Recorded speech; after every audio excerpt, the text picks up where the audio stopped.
नमस्कार। मैं भारतीय जनता पार्टी जिला अध्यक्ष महिला मोर्चा अंशु वशिष्ठ आप सभी मीडिया बंधुओं का हार्दिक स्वागत और अभिनंदन करती हूँ। आप इतने शॉर्ट नोटिस पर यहाँ सभी पधारे।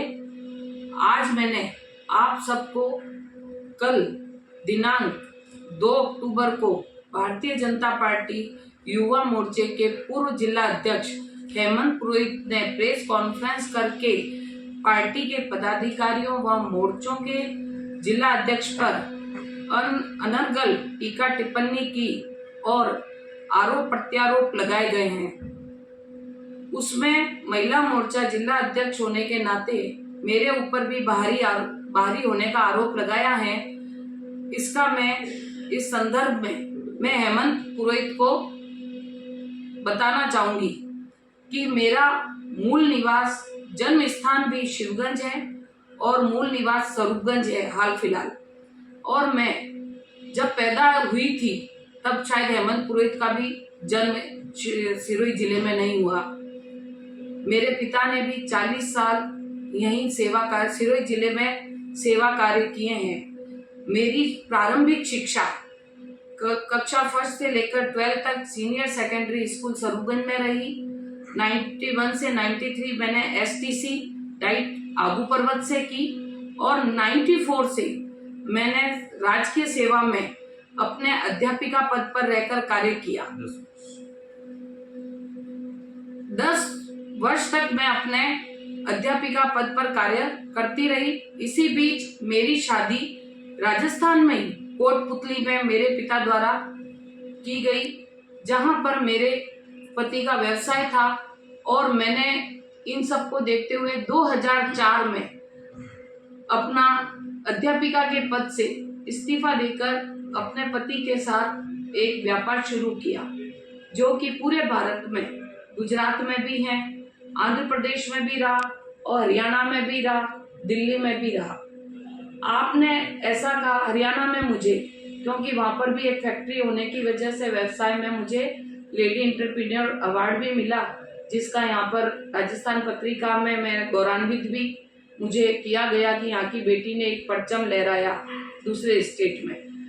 लेकिन मैंने 2006 में अपनी खुद की एक फर्म यहाँ स्वरूपगंज में अलग कर ली थी और यहीं से मैंने अपना उद्योग माइनिंग में और राइस क्लीनिंग में दोनों में अपना शुरू किया, जो कि आज भी वर्तमान में चालू है। मैं और मेरे हस्बैंड आज भी रहकर यहाँ कार्य कर रहे हैं। आपने ये भी कहा, मैं यहाँ पर मूलतः सभी समाज के वर्गों से महिलाओं से जुड़ी हुई हूँ और उनकी कुछ न कुछ समस्या को लेकर कोई ना कोई काम हमेशा करती आई हूँ। उनको जब कभी भी कहीं कोई थोड़ी बहुत भी जरूरत होती है तो हमेशा मैंने उनको सहयोगी किया है, क्योंकि उनका दर्द यहाँ की बेटी होने के कारण मैं ही समझती हूँ और मेरे से ज्यादा मैं नहीं समझ सकती, कोई और समझ सकता होगा। हेमंत जी का कहना है कि मैंने कौन सी साड़ी पहनी है और मैं भाषण देके चली जाती हूँ। तो पहली बात, मैं कौन सी साड़ी पहनती हूँ? मैं सिल्क की पहनती हूँ, मैं कॉटन की पहनती हूँ, मैं जैसी भी पहनती हूँ अपने खुद की कमाई से, अपने पति के कमाई से ही पहनती हूँ और इतनी बड़ी उद्योगपति हुई हूँ तो ये भी मैं अपने मेहनत और लगन के कारण हुई हूँ। इसलिए आप कृपया मेरे ऊपर अनर्गल आरोप ना लगाएं और मुझे बाहरी कहने का आपने कोई ठेका नहीं ले रखा कि मैं बाहरी हूँ। और आपको मुझे ये बताना है, आपने भी कहीं ना कहीं अपने कार्य क्षेत्र को सूरत में मैंने सुना है 10 साल रहकर कार्य किया है, तो आप क्या बाहरी हो गए?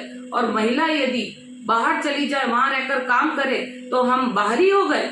मैं आपसे फिर पूछना चाहूंगी, आपने मुझे बाहरी का और मेरे कपड़ों के ऊपर आपने जो अशोभनीय टिप्पणी की है, मैं उसका स्पष्टीकरण चाहूंगी, अन्यथा मैं आपके ऊपर कहीं ना कहीं लज्जा भंग का एक आरोप दर्ज कराऊंगी।